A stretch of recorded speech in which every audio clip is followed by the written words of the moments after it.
welcome to my channel. So today I'm trying out a new digital art technique. There's been a technique that I have seen online a few times, people recommending this tip, and I decided to try it myself just to see how it goes. I really do like to sort of experiment with my art techniques and see if I can come across something which may be better than how I'm doing it today. So today it is digital art, so I'm using my iPad Pro and Apple Pencil, and I just love using my iPad for digital art. I feel like it's just really convenient, works really well, and yeah. So the program we're using today is Procreate, which is a lovely drawing app made specifically for the iPad, and I love it. It is my favorite drawing app. It's way better than Photoshop even. So enough dilly-dallying, okay? So today we are drawing in black and white, and then after we do that, we're going to sort of transfer it over into color. People say this is easier because you can sort of get all of your sort of shadows and highlights and values before you have to actually worry about going in with color. I've never actually done this myself before, so it's going to be interesting. I'm not sure if I'm going to like it more than my usual style of drawing, or if I'm going to like it less, and yeah, who knows. So let's try this out and see what happens.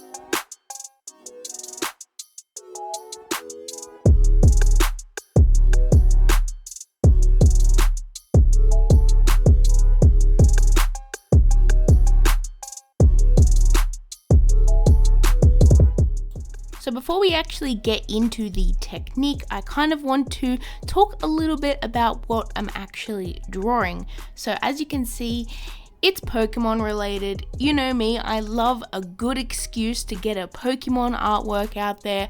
I kind of tricked you into watching a Pokemon video, haha, just kidding. Anyways, so today I wanted to do a bit of a fan art piece for Pokemon Sword and Shield. As you can see, there are new Pokemon, and this is sort of showcasing one of the first sort of new Pokemon that I encountered in the game. So this Pokemon here is called Nicket, and a lovely thing about Nicket is it is a little thief.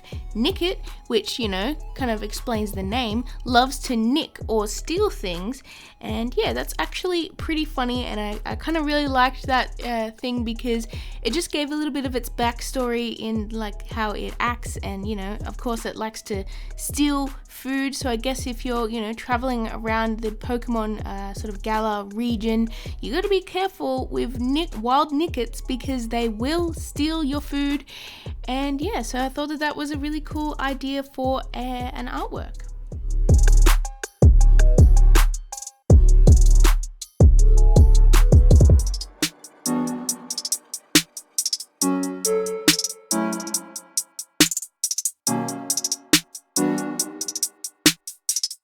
So as you can see, I'm drawing this little guy here, and of course it is in black and white. Now this sort of gave me a little bit of struggles here and there because I have never done this technique before, so I knew I wasn't going to be perfect at it first go, and I probably would have made a few mistakes here and there, but a way around that was I basically got some artworks and just official art of Nicket, and I tried to sort of change it into black and white just to see what those values sort of look like, and I felt like that actually helped me quite a bit in using those values as sort of reference for my artworks, but of course I did not get it perfect. So of course I'm drawing a Pikachu in this artwork as well. I decided I wanted to have the Nicket stealing a ketchup bottle from a Pikachu. I thought that this was a pretty cute idea. Anyone that knows Pokemon in the first sort of early seasons, Pikachu had this ketchup bottle and it absolutely loved it. Pikachu adores ketchup, and I just think that's really, really cute. So I thought it would be a fun idea to have the Nicket stealing the ketchup bottle from Pikachu.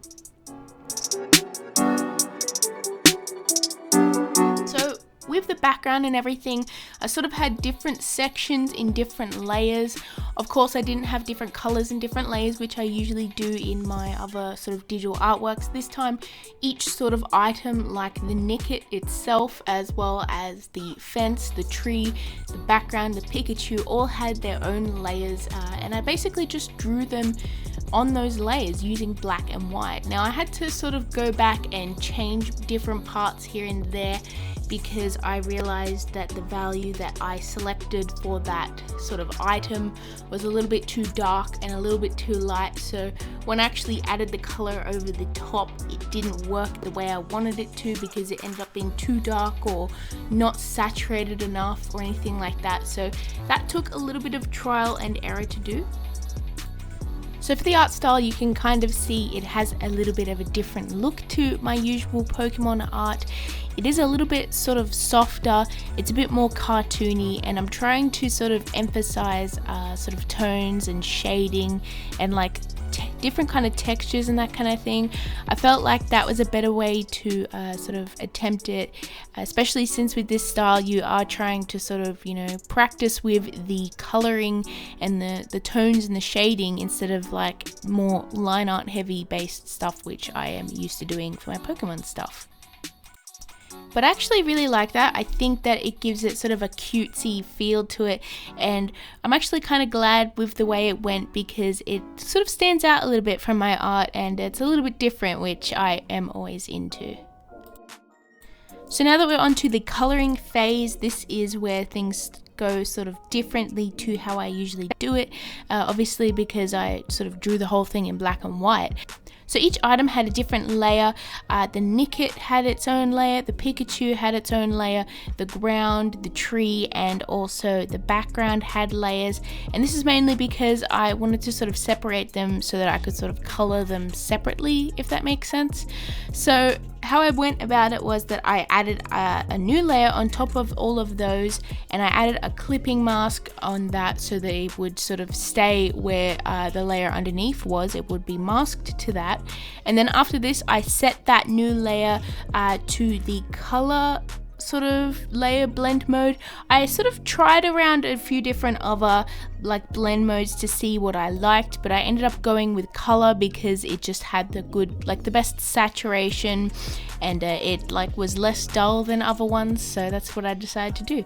And yeah, basically I just drew over the top, and that sort of color was applied to the layer underneath, and it was really good because I was able to sort of just quickly color each item, and it would still show all of that shading and detail that I put underneath. One issue with it though was that basically all the colors that I added were all the same sort of hue, and basically it was just a darker version of that. Now usually I do prefer to have a bit of a sort of hue shift here and there, so that's why I decided to get out my sort of airbrush brush and just add a few different hues here and there in the coloring part, and that actually really helped me to get different sort of hues and make things look a little more vibrant.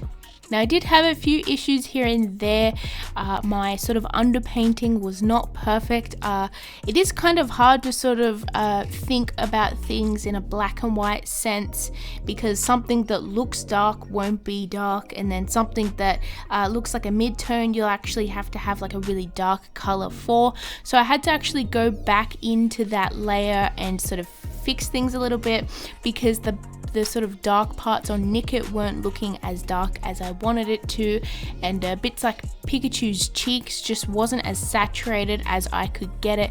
So that was a little bit sort of like a bit of extra work, whereas if I sort of painted it in color, I would have just picked the perfect color that I sort of wanted and then go back into it and, you know, just add highlights and textures and that kind of thing. But regardless, it was really fun to do.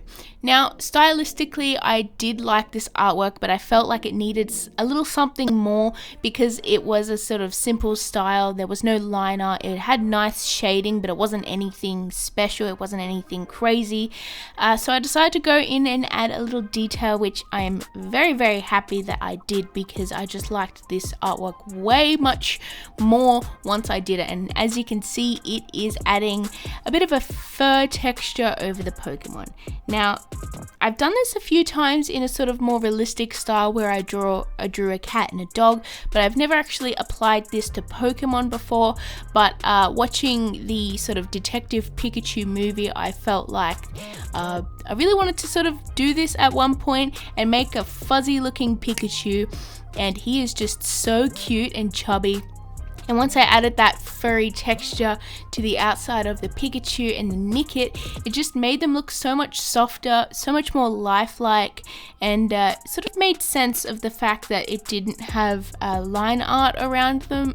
I felt like it was lacking a little bit before I did that, but after I did that, it just made so much more sense, and yeah, I just really enjoy the fuzzy look of Pikachu and the Nicket. So after I did that kind of stuff, I decided I had to sort of go back in and add a few more details, fix up a few more colors here and there. I know this is mainly sort of drawing in black and white and then adding the color later, but I feel like to get the best results, you still sort of have to add things afterwards, you know, change things. Mainly use that sort of technique as a base to get started, and add your own sort of flares and colors over the top if you need be.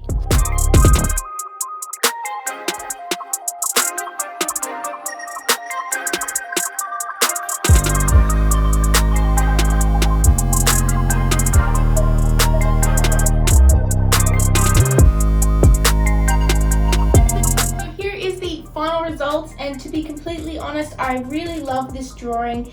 It's super cute. It's a different style. I'm not sure if I will recommend this sort of technique for other people. Maybe I'm just not doing it perfectly. Maybe there are other techniques and tips that might help make this easier for me. But overall, it was a very good experience, and I love the results and the art that came out of it. So thank you guys so much for watching. I hope you enjoyed this video. Please smash like, subscribe to get your scribble fix in the future, and I will see you in my next video.